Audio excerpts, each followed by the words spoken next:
Honored to have with us this afternoon Mr. Karl Satinitigan. Hi, Karl. Hi, Abby. Thank you so much for having me. And I'm live here in HiFi at the moment. Yes. So coming to you live from HiFi. So good afternoon, everyone. Welcome to my talk this afternoon. Thank you again to the wonderful team behind HiFi and Engaged for having me. This is such an honor. And the next few minutes, really, I just wanted to share some ideas that I've seen while I was away. So I always thought that my 11 months abroad was an extended vacation that allowed me to just explore what's out there. And so what I'm sharing with you this afternoon isn't necessarily something that I super believe, for example, nor are they proven ways to do things. It's a quick exploration. And so like our prayer earlier, allow me some foolishness to play with some interesting ideas that could either work, could not work, we don't know. But I think the whole journey is about exploring, because the past few months, as you probably noticed, has been crazy. We're already 6 months into the lockdown, and people are starting, you hear it all the time, that there's this new normal. And even that term, right, is very tricky, because what the new normal means is different for everybody. It's not, we don't have just one new normal. Some people can survive staying at home and working at home. Others need to go out for work, for example. But also because of the lockdown and because of the pandemic, we are given this rare opportunity to step back, slow down, and really think about what a better normal could be. And as Abby said earlier, I don't think any one of us would want to go back to normal, because precisely why we're suffering at the moment is because our previous normal was so bad. It was so broken. And one of the more interesting articles that came out a few weeks ago, and I'm just going to read a quote there. For all its agonizing and fatal impacts, COVID-19 is not unprecedented. It's neither the first pandemic nor the worst. Cities like Manila have always come out the other side better, but not by accident. Positive urban transformation came out of an intense reflection on what caused such catastrophic failures and a deep commitment to find a better way forward. We face a similar moment now, and I hope all of us here agree that we have this opportunity to shape that next normal, or to Abby's point, a better normal, because the previous normal doesn't work for everybody. And so for the next few minutes, allow me to explore some ideas. I'm going to share 5. Again, I am not an expert on any of these ideas. I am fans of their work. I am not an advocate, because I'm not yet super sold on any one of them. I'm still also exploring. And so my suggestion for everybody is, and I'm inviting you to also explore these ideas with me. We can have continuous conversation after this, see what works, see what doesn't. And the 5 that I'm sharing with you this afternoon are the following. So first is reset, followed by radical exchange, then donut economics, then civic capital, and finally degrowth. There's really no sense to the order, although you could argue that the first one is the least radical, while as you go along, it'll be more and more radical, depending on your views of capitalism and what works. So let me begin with a very recent initiative that was, I think, just launched this week. Some of you probably are familiar with the ongoing United Nations General Assembly. Our president spoke there last night. And usually during the United Nations General Assembly Week, big initiatives around the world are launched.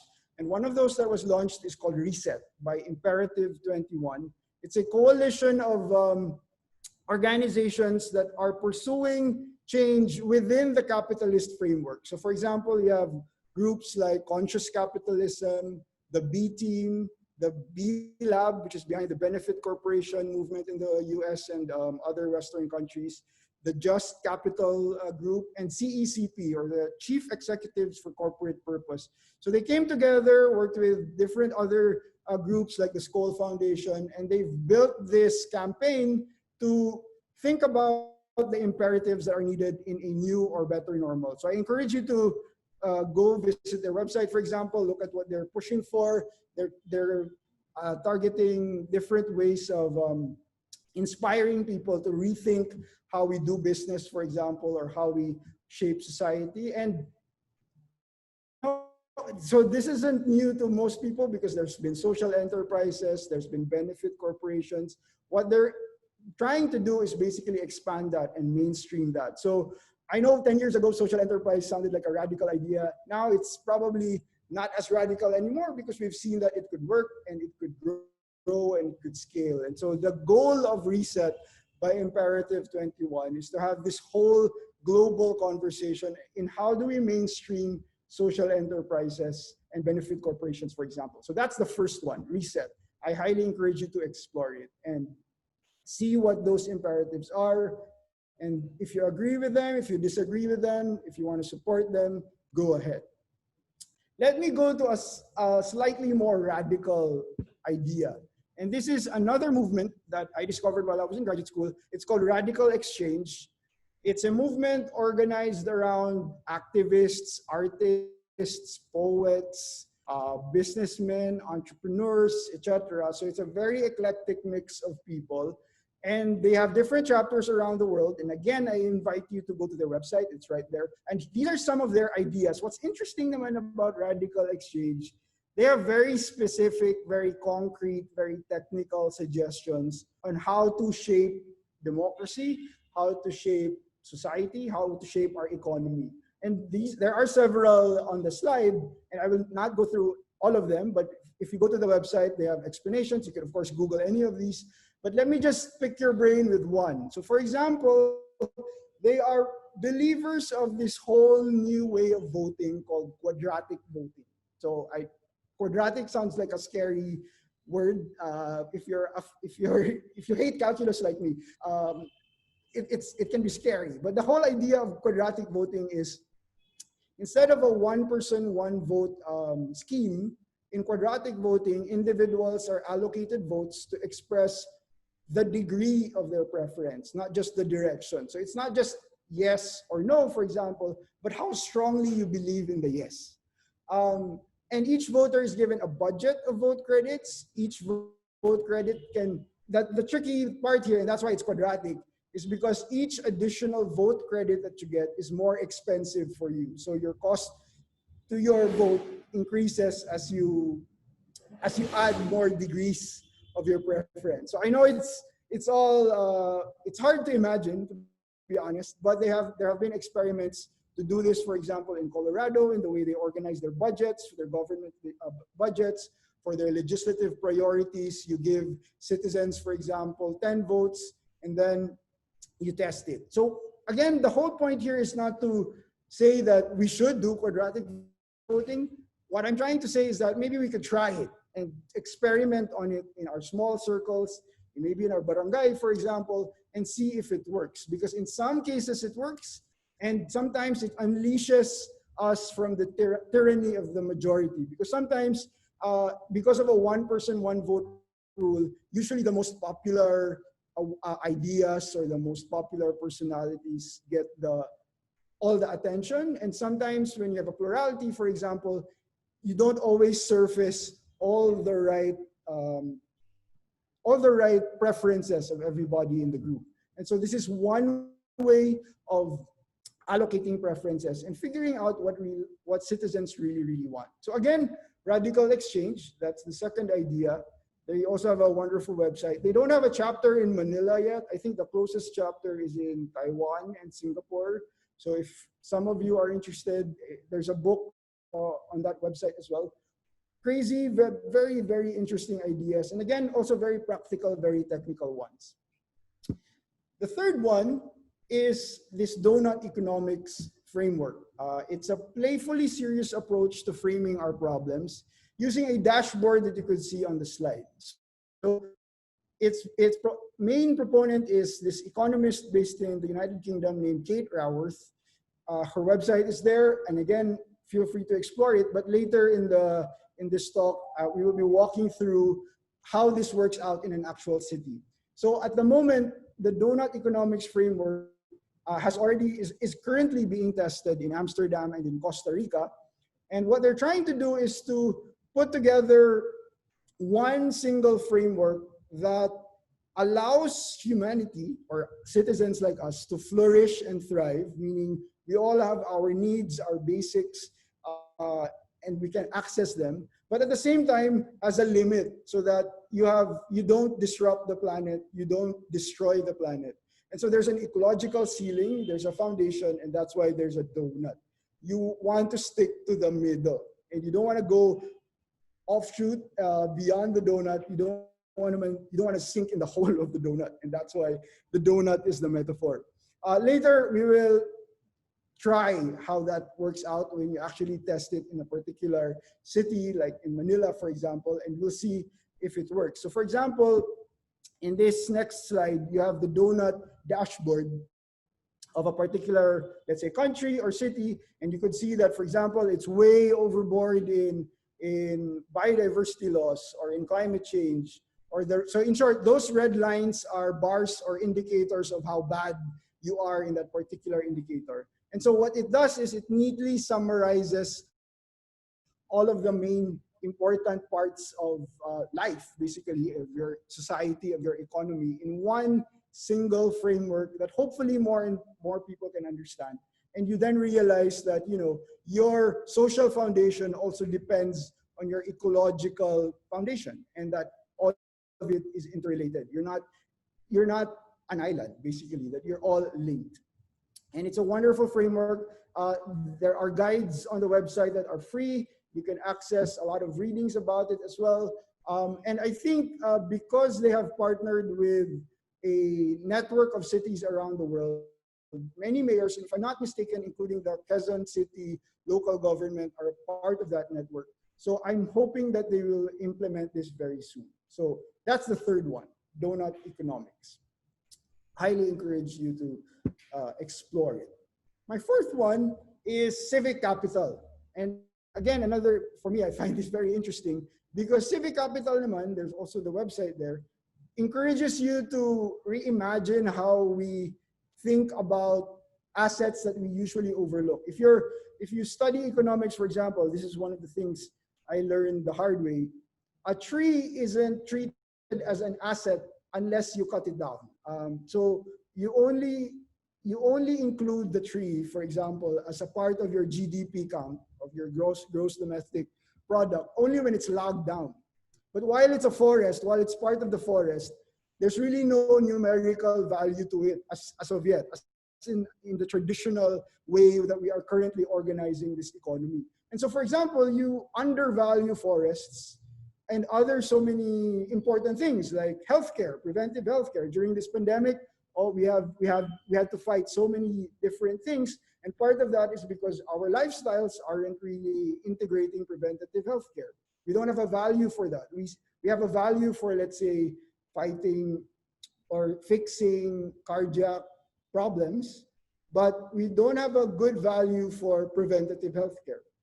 Or in another whole topic, if you're familiar with Social Dilemma, the recent Netflix documentary, our data infrastructure and the way we treat our personal data, we don't yet have an appreciation of how much that is.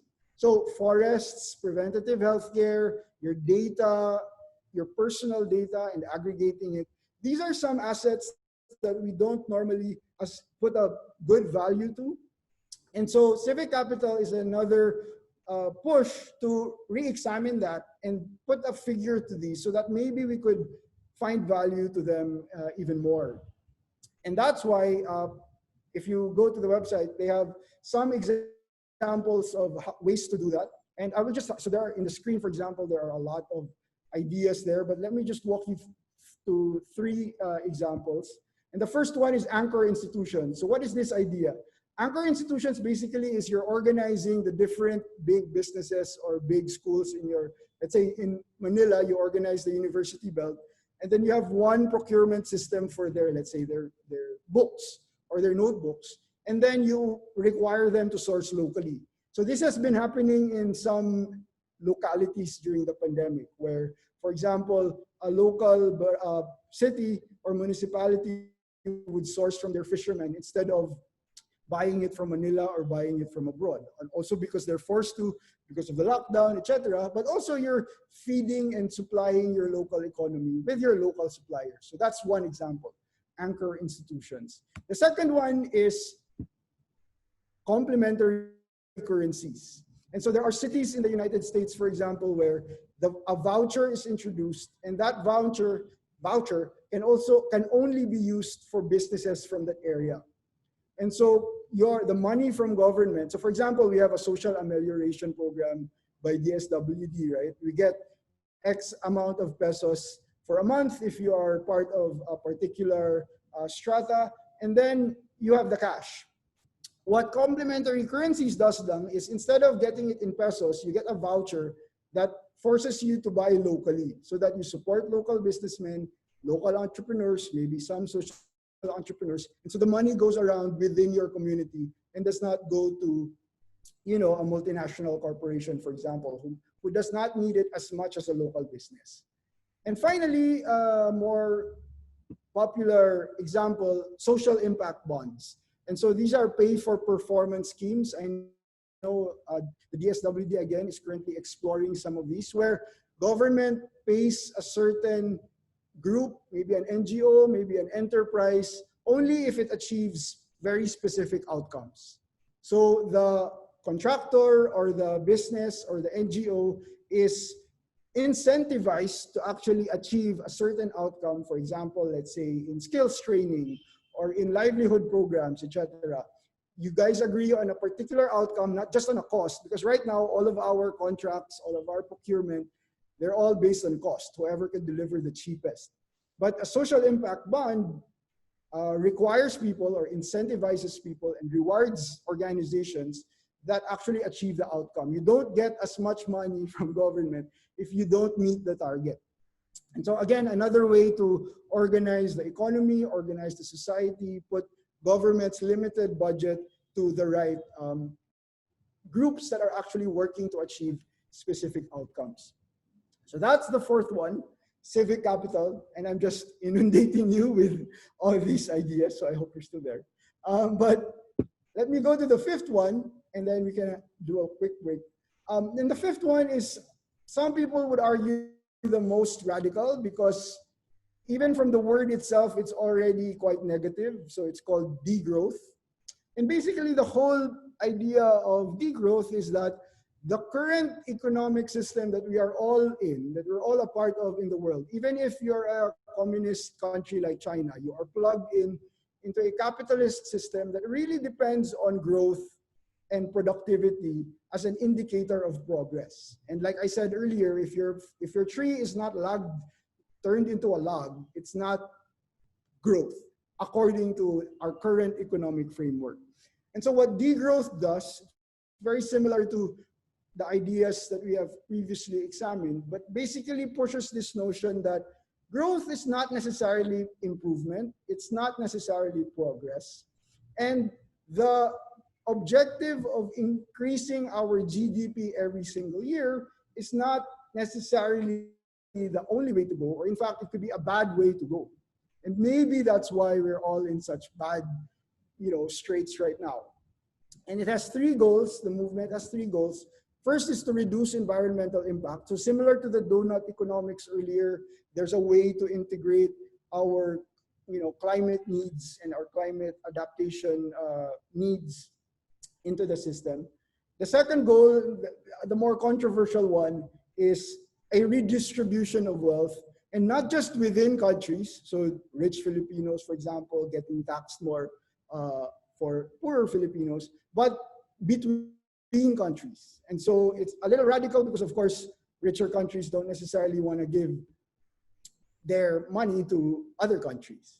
And within that goal, you have ideas like the community currency that I shared earlier, and this other idea that was so radical a few years ago, but is now mainstreaming, and in fact has reached, for example, one of the nominees of the Democrat Party in the United States, this whole idea of a universal basic income. In many ways, we already have something similar at a small scale in the Philippines of a basic income, because you have the conditional cash transfer and an unconditional cash transfer. We also have that in the Philippines. It's relatively tiny to what we actually need, but that experiment, kumbaga, is already at play. We're already living that experiment. The challenge na lang is to expand that experiment and see if it's really working. And so for the second goal, we're technically already there.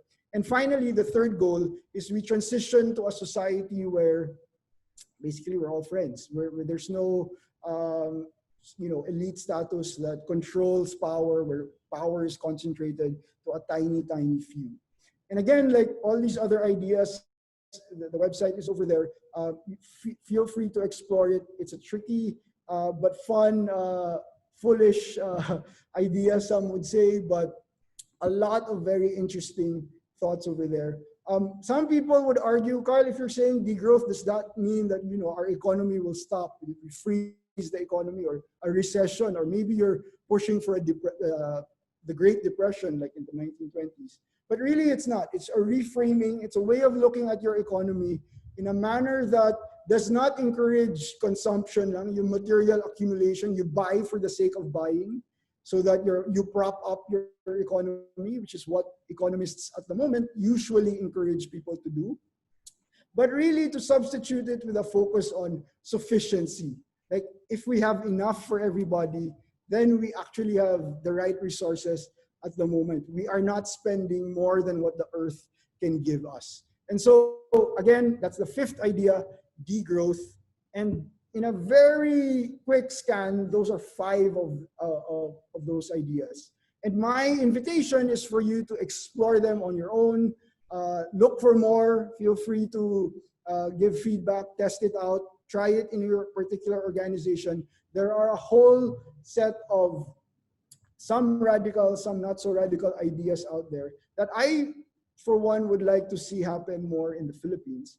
But within our neighborhood, some of these ideas are currently in place. So for example, in Taiwan, I don't know if you're familiar with this, but recently their chief digital minister has been increasing in his popularity, Audrey Tang, because of their fascinating response to the pandemic. And one of their platforms really was V-Taiwan, where some of the ideas that I mentioned earlier about coming together, reimagining how government and the rest of society would work together, are actually being operationalized into this wonderful platform. You could go to the website, vtaiwan.tw, where people could actually test ideas, run them, experiment, and come up with really good solutions to not just solving the pandemic, but dealing with a host of other new issues that surface because of the digital age and because of all these other big problems that we are currently posing. So it's not a stretch to say that some of these ideas can be implemented. Some countries are already implementing them. Some are closer to home and not exactly one of these 5, but also another platform that tries to put all these ideas together. And I encourage you to join them. I'm a part of Make Sense, and so I'm a big fan of their work. If you go to healthforall.makesense.org, it's very similar to V-Taiwan in that they want to encourage people to come together. They design a platform where people can collaborate, address a particular problem, explore some of these ideas, and test them in their particular communities and learn from them and iterate as we go along. And so those are the 5. Some examples are out there. Again, that's reset, there's radical exchange, there's donut economics, there's civic capital, and there's degrowth. And each of them, I think, answer the question in different ways, and some of them more technical, more practical, others more abstract, more highfalutin, more big idea responses to the question. But my invitation is for you to maybe put together from one of them to another, build on these ideas, use them as your Lego bricks, and explore what could work for the Philippines. And maybe these ideas are actually already here, we just don't know them yet. Or maybe there are things in your community that we should highlight and mainstream. Because again, we all don't want to go back to the old normal. We want a new normal, we want a better normal. And so this is just an invitation. That's a quick scan. Allow me then to dig deeper and do a quick walkthrough of the third idea, which is the donut economics. And so one of their initiatives the past few months is to integrate the model into the city level. So bringing the donut to the city. And what does that actually mean for your city? And so my invitation for you is to just walk through with me on this model, and let's look at. So this is the model that the guide that they have released a few months ago. It's called City Portraits of the Donut Economics Action Lab, and it's a guide to essentially build a portrait of your city that uses the donut framework. And it has 4 lenses. You can see them on the slide. And we will walk through each of these very, very quickly this afternoon. And so there is a Google Sheet. We will be sharing the link on the chat. So my invitation is, as we walk through the guide and the portrait, if you could just type an answer to the prompt on the Excel sheet as we go along. No right or wrong answers, and allow other people to just allow other people to fill out the sheet and see where it goes. So again, no right or wrong answers, and you don't even have to fill in a complete row. It can be blank, it can be etc. This is just a quick run through of the guide so that we could start to think about it and see how one of these models actually play out. So there is a sheet, we'll share the link in a bit, and there are 4 lenses. So again, there's the local social lens, there's the local ecological lens, there's the global social lens, and there's the global ecological lens. And again, this is the donut framework that tries to capture all the things that a thriving society needs. So for the first question is this one, for the local social lens. What would it mean for the people of this city to thrive? So earlier, I shared with you the donut framework. This is how it looks like according to Kate Raworth. This is the framework that she built, and I'll give you time to explore that. So there are different parts. The 8 ideas around the ecological ceiling, those are problems that our climate and our environment are facing. So she gathered all environmental science experts, people who are fighting climate change, scientists who are in the climate space, etc., to identify what are the key environmental constraints that we are facing. And so those are the 8 of them: climate change, ocean acidification, chemical pollution, nitrogen and phosphorus loading, freshwater withdrawals, land conversion, biodiversity loss, air pollution, ozone layer depletion. Now, we don't have to be experts on any of these. Some of these are completely new to me. And so please don't be intimidated by the terms. The whole idea is not to be an expert on any of these.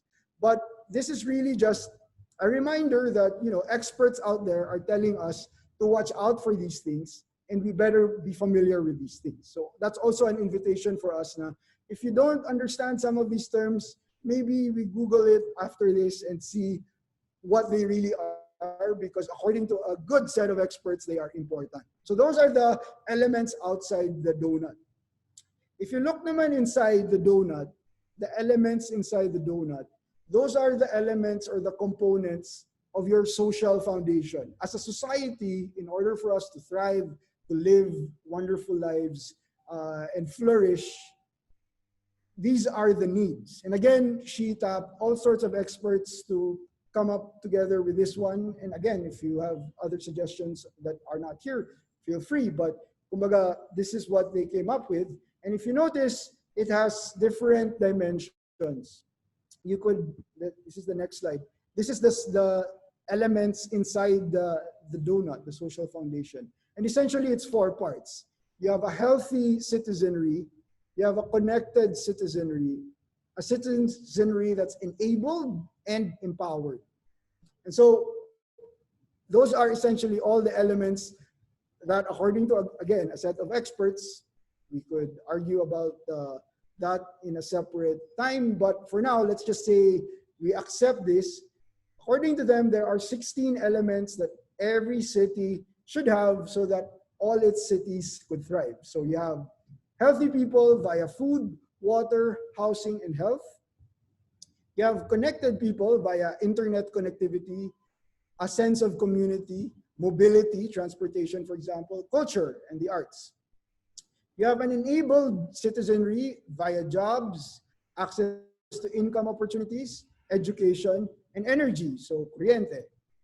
And then finally, an empowered community where there's peace and justice, there's social equity, there's political voice, and there's equality and diversity. And again, one of the reasons why I really like this framework is that they put it all together in one. Like, you know what I mean? Like, you know how sometimes you have frameworks where you're zeroing in on particular things? Those are really, really important, and they are very useful as well. But it's also nice to sometimes put them all together because we have very complicated problems. Our problems at the moment, sorry to say, are very, very complicated. And so our frameworks and our models of the world need to adapt to that. And so this is an invitation to explore this and see and test. And so if you could all go through the Excel sheet that is shared in the chat, you will see the first sheet is lens 1. The first sheet is lens 1. So some of you are already on the sheet. I could see you. And I have an example there. So for example, the local social dimension that you are passionate about is quality education. And the exercise, the guide tells you to set an official or identify what is currently the official target that people normally use to grade that particular dimension. And then you make a judgment call, is that target sufficient for that particular lens? And then if you want, you can have an alternative target. So again, no right or wrong answers, just type away. Think of a problem in society that you're passionate about: healthcare, equality, peace and justice, crime, for example. There's issues about transport, mobility. There's issues about jobs, for example, not enough jobs. And again, no right or wrong phrasing. You can phrase it however you want. You don't have to complete it, but just type away. Let's see what we come up with. And answer some of the prompts. So thank you for those who are listing them down. Maybe let's spend a few minutes here and see how the model works. And so the idea is to identify a local social dimension. It could be garbage, it could be food, access to food, it could be housing, it could be energy. Although in Manila, probably we're all electrified, so maybe that's not an issue, but maybe we have brownouts, for example. Any issue that you're passionate about, and then see the prompts from there.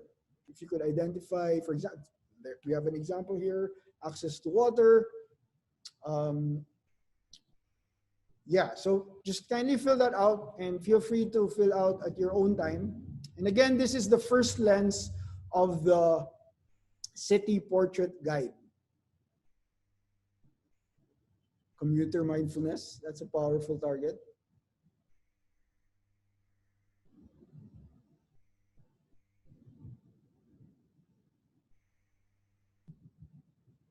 No right or wrong answers.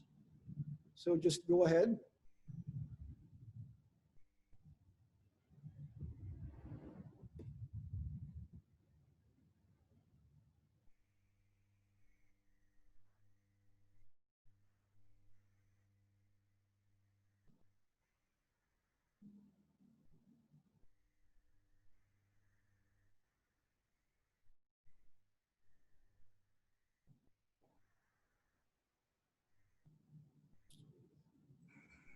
Thank you. Thank you so much. And again, feel free to continue typing your answers, but imagine for a second that we are, spending serious time to do this. So, for example, that earlier exercise, you get ideas from your citizens in a particular community, and then you then organize a series of, I guess, meetings or Zoom hangouts like this one, where you prioritize certain dimensions, and then you check, does my local government have an official target for this particular dimension? Like, is the city of Manila actually monitoring this number?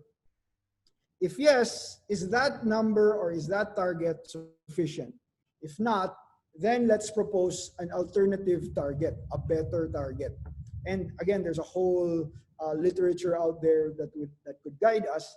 But this essentially is what you will go through, and you go back and forth, and then you establish a city portrait for that particular lens. So for example, I will show you, don't be intimidated by the text, but this is the city portrait that they came up with for the city of Amsterdam. So they identified city targets that the city of Amsterdam are currently using for their 16 indicators. So for example, for education, the one I highlighted, their target is that every child receives a good education in a high quality school environment. So far in 2019, the snapshot, so the status quo, there were 175 unfilled teaching posts in the school. So again, the portrait, the city portrait, the dashboard allows you to very quickly see, again, with data collection and a lot of hard work, this is not an easy exercise, but allows you to see all the elements, all the basic elements of a thriving, flourishing city in one framework, in one dashboard. So for example, for all of your inputs in the sheet, we will process all of that, for example, and then put them all in a dashboard that looks like the one for Amsterdam. And you could see in one picture, we are hitting these targets, we are not hitting these targets. We need to work on these targets, this target is on track, something like that. So that's the first lens, and I hope you're still okay, because we have 3 more, but very, very quickly.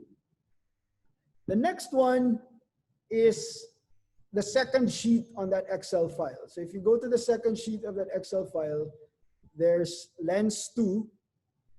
And the question there is, what would it mean for Manila to thrive within its natural habitat? What would it mean for Manila to thrive within its natural habitat? Meaning, how can we still protect our environment while, living our lives? Because we can't just stop our lives completely, for example. I think that's very difficult to do, and people will suffer. So there are ways that we could still thrive, but within certain boundaries.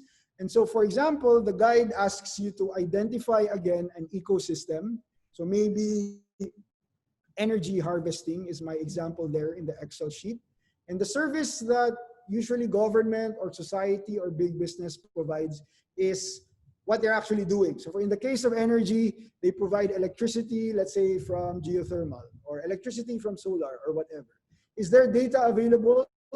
I'm putting there maybe because honestly, I don't know. I haven't come across a data portal that tells me how much government or how much Meralco is spending for geothermal energy, for example. So that data is hard to find at the moment, or I have to really dig in, which is a problem. And at least you know that it's a problem, and then you solve it, right? And then you have an ideal target that you then set as a city. So for example, the target could be in 2030, we should have 75% renewable energy for our local needs. And you could do that for water, you could do that for air pollution. This is the snapshot for Amsterdam.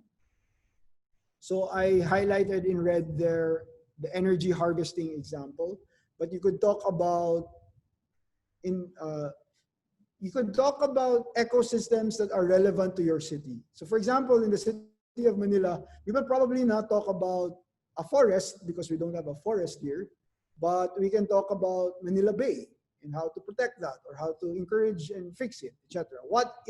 How can Manila thrive within Manila-based survival and flourishing? So it's a very important question. Water, for example, our potable water, how do we get access to good, fresh drinking water constantly and without disruption? So that's very relevant to the city of Manila. And so that's why if you look at the Amsterdam example, some of those may not be relevant to us. So maybe, for example, I don't know if carbon sequestration is a big issue in Manila, maybe not. But again, the whole idea is you go through this, you invite people to submit their ideas, you then have a smaller group to go through different ecosystems, and then you plot it and see where do we have data, where do we not have data, what data do we need to collect, and what are our targets so that we actually thrive within the natural habitat. So again, I invite you to the second sheet. Some have already put in their answers. No right or wrong answer. We're just walking through the guide and see what you can come up with. Feel free to put, and I'm noticing that there's really no data available, which is a big problem that we have in the Philippines. And maybe we could, come up with a group or a movement to make data more open, for example, or more accessible. How do we, in an age of Facebook and social media, where our data is technically everywhere, we don't have access to important data, and we don't have a dashboard for that. So maybe this is an invitation for that as well. So thank you for those who are answering, and take your time. Feel free to go through it. That is the second lens of our model. I will just go quickly to the third and fourth lens because they are medyo intense and we may not have time.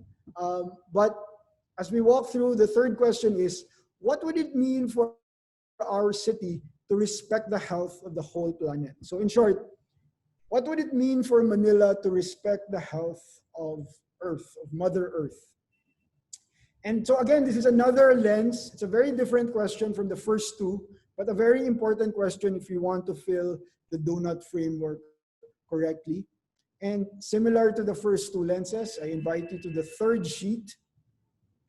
So there's a third sheet on the Excel sheet, on the Google sheet pala to, di pala to Excel. And my example there, for example, is waste reduction. And you want to know what the current footprint is, how much waste does Manila produce? Is the data available? I honestly don't know at the moment, which is a problem. Is a good target, for example, zero waste by 2030, such that we are a true circular economy. So I'm sure some of you are familiar with the term, the circular economy, where everything that you use is turned into something else more useful or whatever, so that you don't throw it. Nothing goes to waste. Is that an achievable target, for example, by 2030? And again, the third lens basically forces you to think about Manila as a city, but at the same time as a member of a global community of cities and countries and citizens. So that's the third lens. If I will show you the Amsterdam example that they did a few months ago, it looks like this. So for each of those important environmental problems, there is an indicator. Sometimes they don't. So look, for example, at Amsterdam, their dashboard is not complete. They don't have data, for example, for air pollution. So in short, sometimes some cities really just don't have the data. And if we know that, then maybe we can solve that. For waste generation, Amsterdam aims to have a 50% reduction in the use of raw materials by 2030. Currently, they process 8.5 metric tons of waste, etc. So for example, in this case, they know how much their footprint is in terms of garbage, and they have a target. And again, the invitation is, as a city, as Manila, as the bigger Philippines, do we have those numbers? And are we mindful of those numbers? And is there a conversation around those numbers? Because as you could hear from the recent Manila Bay conversation, for example, people actually care about what our environment looks like, right? It's a matter of taking this conversation to them. And probably not this way, because this is too wordy and nerdy, but I invite you to make this more interesting for more people. And finally, the final lens is the global social lens. And the question there, and which is the fourth sheet of the Google sheet, lens 4, what would it mean for Manila to respect the well-being of people worldwide? And so again, this is an acknowledgement that people who live in Manila are part of a global community of citizens, and our efforts here, our work here, has an impact on the rest of the world. Some of them may not be super clear, the connections might not be always direct, but there are. And in many instances in our history, we have hosted people from other countries, other refugees, for example, that needed a new place for them to stay. It doesn't have to be that direct, or we're bringing people in from other cities, but who knows? Or maybe in the future we will be the migrants because of climate change. But again, the point is that we're all connected. So for example, this whole idea of lifelong learning as a social dimension, are our institutions, for example, open to people from other cities and other races and other cultures? I know some of our medical schools, for example, host people from countries like India, Bangladesh. They come here to learn from us because we have some of the best medical schools. And is that openness, for example, mainstream, or is it because of only certain cases? And again, the whole idea here is we're building a global community of people that respects our well-being and forces you to check if Manila is one such city. In the case of Amsterdam, I highlighted there one example.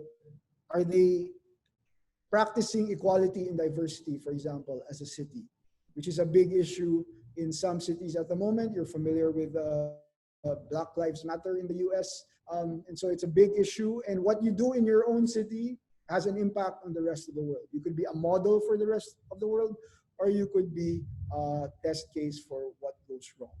And so again, you put them all together. There's the fourth sheet. I invite you to answer that as well if you like. For example, it's lifelong learning. You have a global target, for example, under the United Nations Sustainable Development Goals. You have a city target, and then you have an ideal target. And then you process that, and then you put them all together. And as a framework, you have 4 different lenses for your particular city. And it forces you as a city to ask very important questions. And then you imagine, what if every single city in the world is doing this exercise? What if every single barangay, every municipality, every country is thinking about these things, not just in the perspective of what my city can do for my citizens, but also reminding us that we are in one earth, we are in one world. And this very neatly puts them all in one framework. So that is a very quick walkthrough of the Creating City Portraits guide. I invite you to look for the guide. I shared the link earlier. The guide is free to read. It's a wonderful read. There are a lot of examples there. And they're also encouraging more cities to do it. Some of this might require resources, for example, so we could invite maybe the local government, organize it, or they could also be exercises of our own, individual exercises, maybe with our friends that we can try, test, see what conversations they come up with. And then if you link this with other ideas, maybe we could develop new ones, we could test old ones, reimagine different ways of thinking about our society. And finally, we truly then come up with an answer to the question of what do we want that new normal to mean?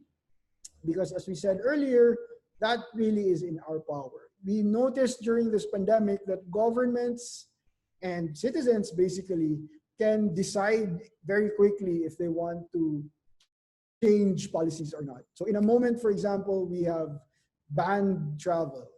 In a series of days, we have instituted a requirement to wear masks, for example. Very sweeping, very large-scale changes. Proof that with the right political will, with the right amount of energy and demand from citizens, governments, big businesses, societies actually respond. And so if we then have different answers to what this new normal could mean that are far, far better to what the old normal was, then maybe it's a wonderful opportunity to prod government, big business, big society to do what we actually deserve, to flourish, to thrive as a global community of citizens. So those are the ideas, the 5 ideas. Those are attempts to the question. But more importantly, I hope those are questions that you would like to test and answer on your own or with your friends, because there really are no real answers to these questions. It's a growing conversation. So I have my email address there. Happy to continue this conversation. And if you have interest in reading more about these ideas, these are some of the people that I enjoy reading that I think are wonderful resources for us. I also, if you have suggestions for other books or other websites that are fun to read about how we shape and organize our society, I am very, very happy to learn more about them.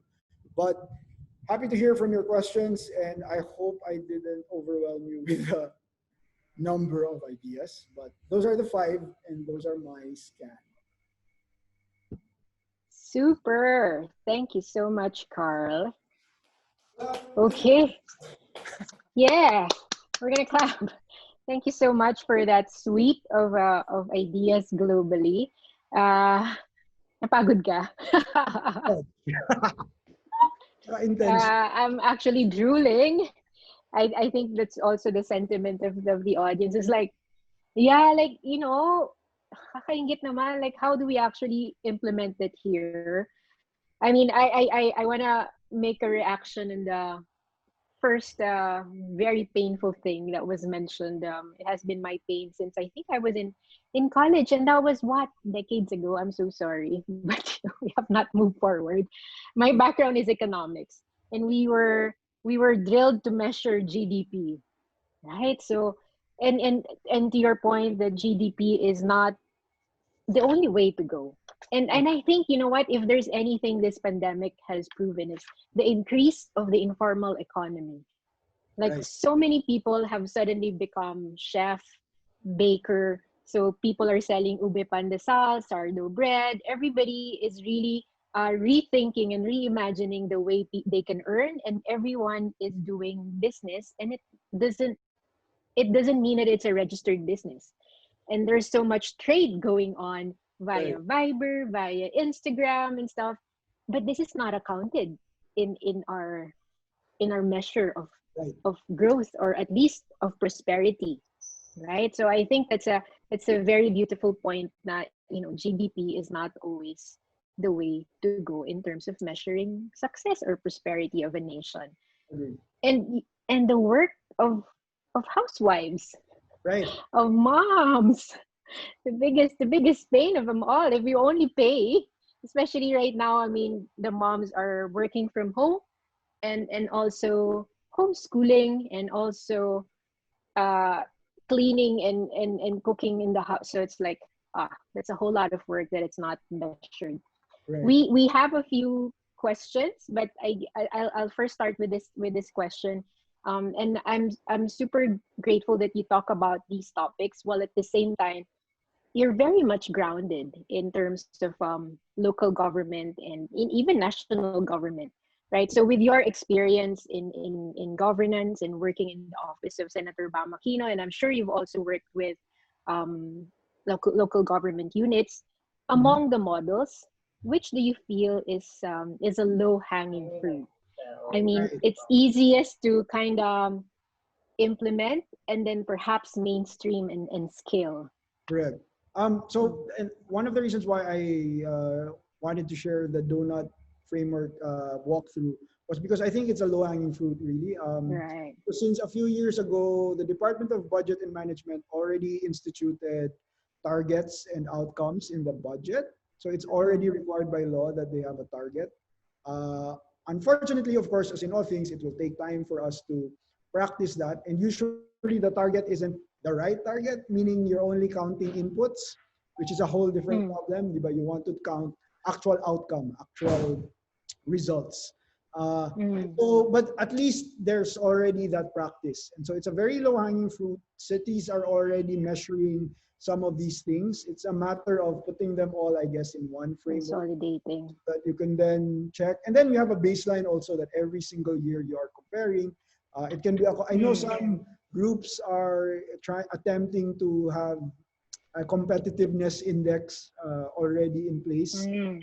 usually for doing business, right? So it's easy to expand Mm. this to the rest of society. So if we could have a competition among cities of which one is the easiest to do business, we already have that at the moment. We can also do the same Right. for which one is the most responsive to health, which one is the most responsive to, and it's already integrated in a lot of the work of the national government. So kailangan na lang, I think, i-rearrange ng konti, and I'm sure there are groups that are already doing parts of it, of the framework, but baka mas magandang it's all in one Mm. aspect. I totally agree. I'm now curious. Like, if you say it's already there, I'm now thinking, because the whole point in Engage Talks, for everybody's information as well, appreciation, is that we don't want this to just end as a, we have a lot of webinars around happening, and we don't want this to just be another conversation when you add to a lot of stuff that we know, but we get inspired and maybe frustrated in the end of it, and we don't know how to act. So my our hope always at HiFi is that we get to make this one as a jump off point for activity, for action, right? So if you say that was the easiest, the low hanging fruit, which do you feel is the toughest? I think the toughest is, oh wow, uh, And it's so far from us. I think malayo pa tayo sa ano bang ano. So si reset is relatively easy. I think civic capital is a lot of work. Mm. Only because we don't have a lot of sandboxes in the Philippines. I mean, this whole idea where you could experiment, Mm. where regulation isn't so strict. Um, Right. civic capital movement kasi encourages people to test and experiment new ways of financing projects, Yeah. right? So unfortunately, our rules are too rigid. Singapore, for example, has a sandbox for fintech, Yeah. or they have Right. a sandbox for health tech or gov tech. Mm. So feeling ko medyo matagal pa tayo dun. But I think one good push is that parts of the government are open to experimentation, Yeah. but it will require, I think, a change of mindset na feeling ko Totally. tagal pa. Yeah, I'm curious if it's, I don't know, maybe this is a different question already, if that's kind of included, those sandbox strategies and Right. infrastructure included in the startup innovation law. But anyway, maybe that's another conversation, Carl. Yeah, I want to call on one in the audience, Mr. Roel Rojas. He has a very interesting question. So, Roel, Thank you very much, Ma'am Abby. Hello, thank you good po. afternoon, Sir Carl. Hi, sir. Okay, I would like to raise my curiosity on this topic. Actually, it's a very interesting topic, but as I try to think on how it will go along, my question is in the parameters of deconstruction, specifically the concept of degrowth, as well as your example of converting trees into an asset. So we have to cut them down. Now, my reservation on this particular thing, don't you think that it would serve as an instrument of both political, economic, and environmental exploitation, Right. taking into account the kind of paradigm or mentality that our leaders have? Right. And do you think that this should be preferably done in the micro level first, okay, Right. before the macro level? I agree with you that it's a long way to go, because the very first thing that we need to do is to educate a great paradigm shift in Right. order to adopt this kind of sustainable ideas.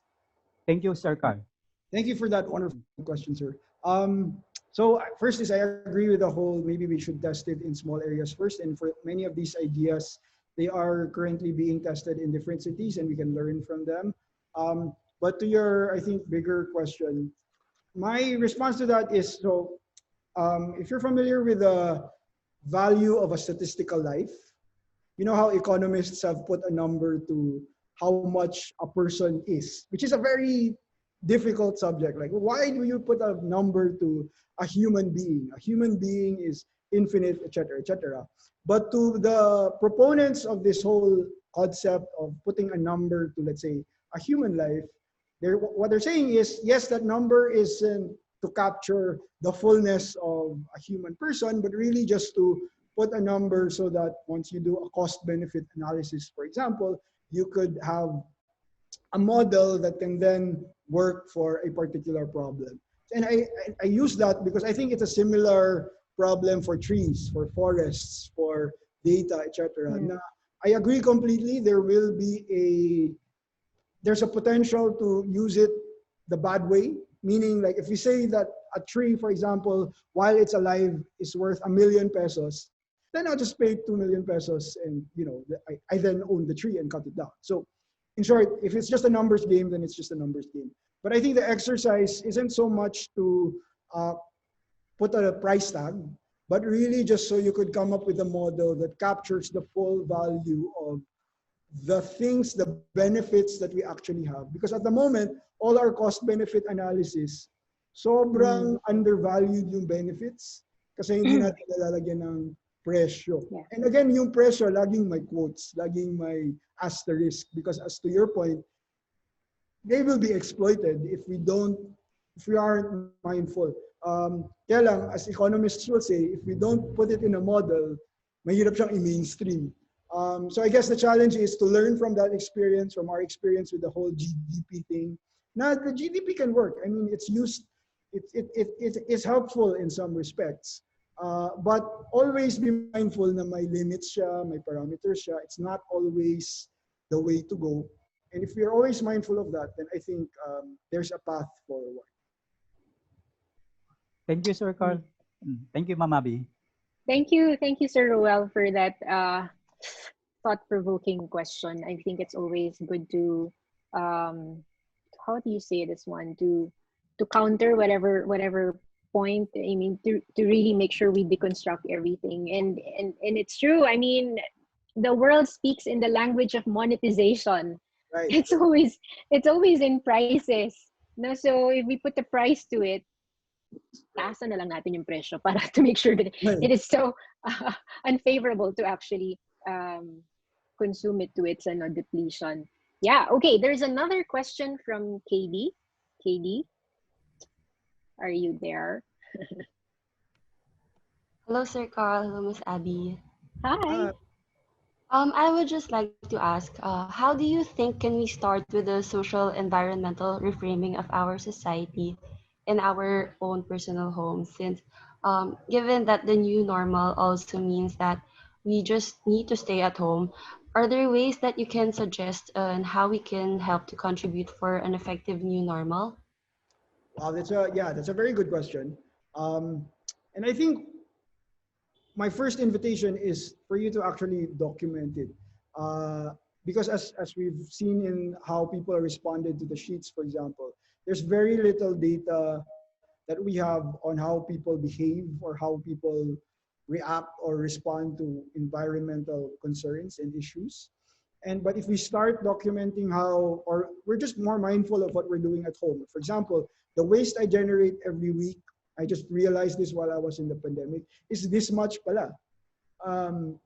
Like, can I weigh that? Can I count that? And can I, alam mo yun, parang you have a snapshot of, here's a resident of the city of Manila, and this is my garbage footprint for the week or for the month or so. I know it's medyo, like, it's not easy, but documenting it and having a data point helps in the conversation, diba? Because otherwise it will all just be anecdotal, and unfortunately anecdotes can only take us so far. And so if we have more and more people documenting our footprints at home, and I am guilty of this because I don't do it all the time, But then, so then you could start being more mindful about your footprint, and then you'll hopefully change behavior because of what you see. It doesn't always work that more information leads to new behavior, but sometimes it does. But more importantly, more information when aggregated, as you know, in social media and in other data aggregation initiatives, it's a powerful, powerful way to show to government or to big business, look, we have a major problem. We have a major problem with waste, for example, or with food, or et cetera, et cetera.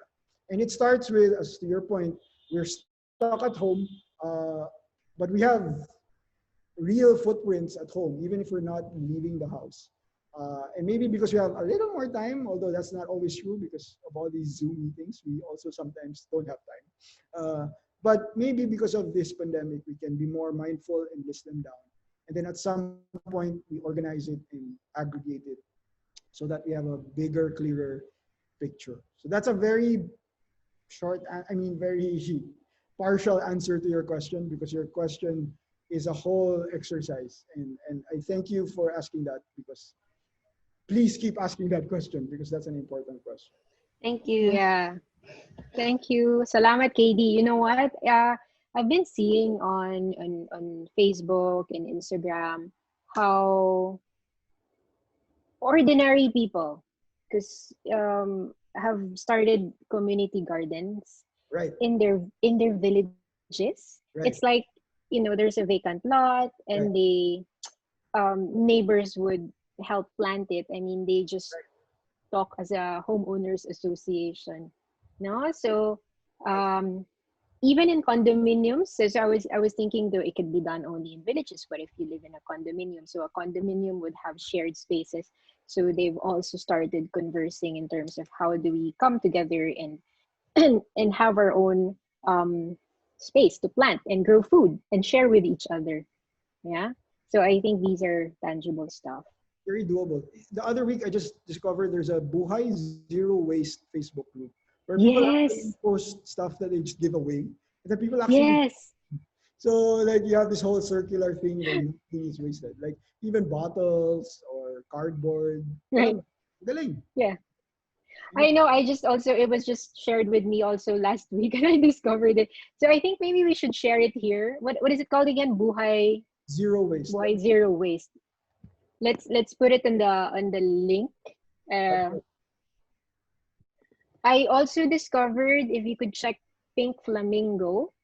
Uh, if you could check, Pink Flamingo is a French social enterprise that I think what they do is to collect your recyclable trash, and then you could also consolidate. They empower people to consolidate trash. Like if they go to you and you're a village, you could actually consolidate everything, so that it will be easy for them. So I think I like these movements where it's so grassroots oriented and it activates people, because the tendency is for us to feel overwhelmed. Like we talk about all these things, and we feel like there's nothing we could do. Right. Unless you're like a Carl, you have access to government. Maybe that's my next question, Carl. Sure. Yeah, my next question is because our next speaker, I think 2 Wednesdays from now, is, I'll do a advanced plug, is Ana Oposa, and she will be talking about public speaking and how to partner with government and how to get buy-in. So how do you actually communicate your advocacy and get buy-in?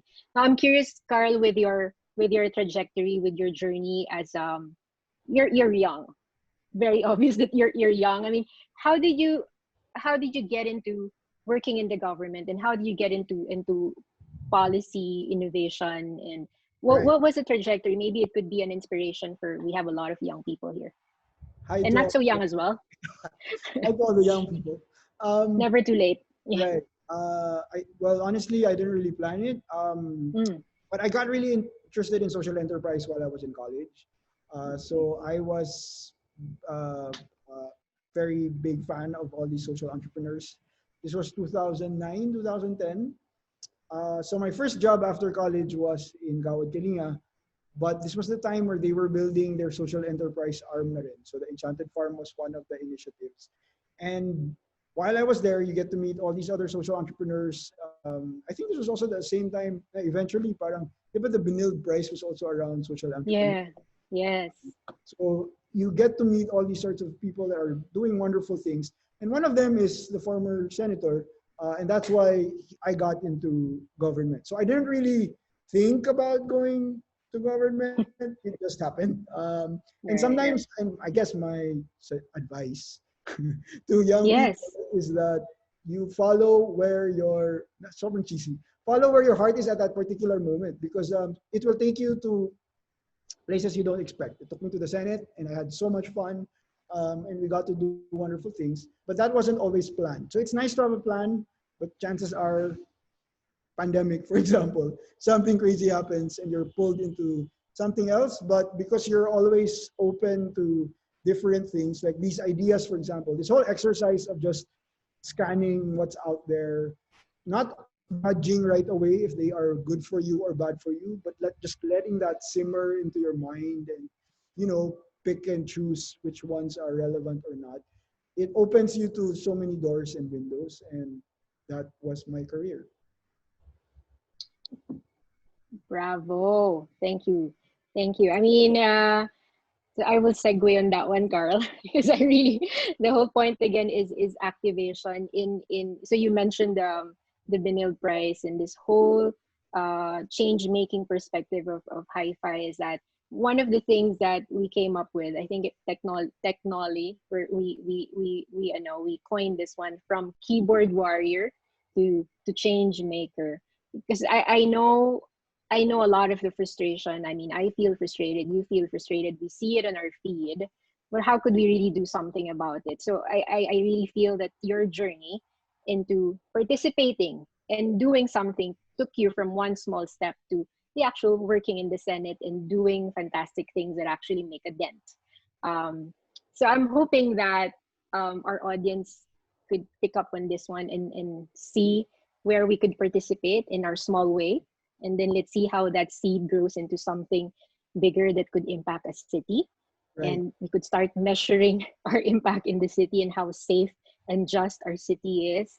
And then we'd be happy also to find out if you could share with us your journey, because we hope we could have these regular conversations with everyone, and you could always join us. So, there is a message. Is there? Let me check. Uh, hmm. Let me, Mark, Yanga, do you mind if I call you? Would you turn on your screen? Would you want to? Hi. Yeah, Mark, go ahead. Yes, I was just thinking that I agree with Miss Abby that the 5 ideas raised were indeed awesome and would be great to inject in social conversations. Uh, However, if I may divert a bit, it seems that based on the feeds I've been getting lately from my social media, a lot of people are talking about the concept of one world government. What are your thoughts Oh, about this, and would it be beneficial for a country such as ours, Sir Ooh, Carl? very interesting. it's another model. Right. And so, sorry, Sir Mark, but this is, I mean, the term is new to me, but is my understanding is that, for example, you have something like the United Nations, but more empowered, right? Like they actually control government. Is that, Yes, Sir Carl. okay? So my quick, what I remember from this question is that one of my professors a few months ago was sharing how this whole idea of the United Nations Sustainable Development Goals that we're having at the moment, he's saying that based on his experience, and he's worked for the United Nations a lot, he feels that this is probably the last time we will have a global movement. Okay.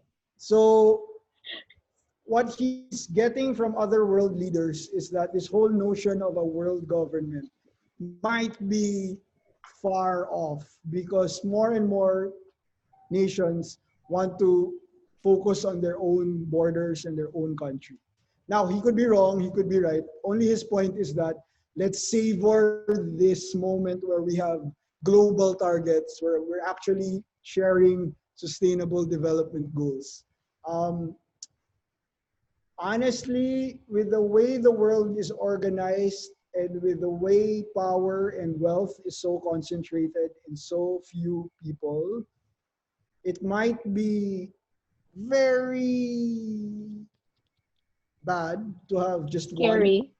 and very scary.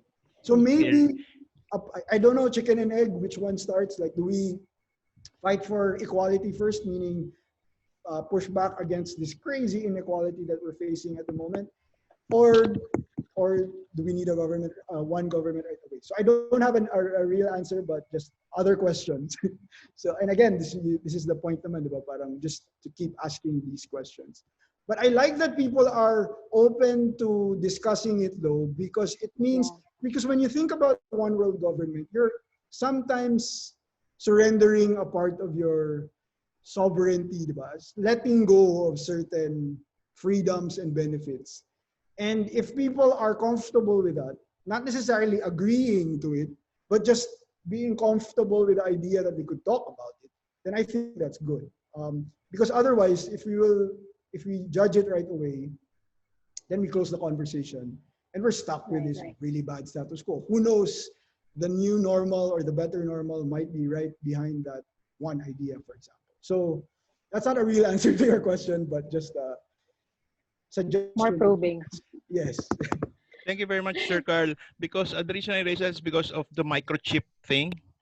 I think it's somewhat Ah, similar to your concept that you raised earlier regarding civic. Civic capital. Yes, something like that. But Right. thank you very much, sir. mm, Right. salamat, Sir Mark. Parang this one reminds me of the UBI, the Universal Basic Income Right. concept as well. I mean, I think there are progressive countries like the Scandinavian countries that are perhaps testing this Right. UBI concept if it will solve this disparity in income and, Right. and stuff. Yeah, Agree. it's And interesting that they're testing it. technically, the US is released a universal basic income during the Yeah. pandemic. Technically. Oh, with But the welfare. right. Yeah. I remember I have one classmate. He got a paycheck from government because of the pandemic, but he bought Peloton, an exercise equipment with it. Kasi yun yung kailangan niya or something. So there's also, kumbaga, unintended Yeah. consequences to all of these things. So some people, for example, put a caveat na you should use that money for local businesses, for example. So that instead Right. of buying a Peloton, maybe you buy food from the local grocery or the local market so that you help farmers. Yeah. So there's always unintended consequences and there's always trade-offs. So the more we expose them and talk about them, I think is a better way to go. That's true. I actually have some sort of a challenge to the one world, but it is my first time to actually hear of it because we've seen the decline of EU and all these centralized ways of governing. My fearless forecast is that the hope will be in city states, right? Right. Like cities will actually, when we could see it now in the Philippines happening, and if there's any bright spot in the country is that more and more cities are emerging to become progressive and governing really well. We have good examples of this one. So for me, my hope is in the cities, in all truth, that we will have. So and this makes it exciting and achievable for everyone because we're all part of a city. The connection is nearer rather than national government. So Right. we could all participate and be active in our cities, in our barangay. Right. Yeah. I Thank you agree. so much, Carl. Thank you.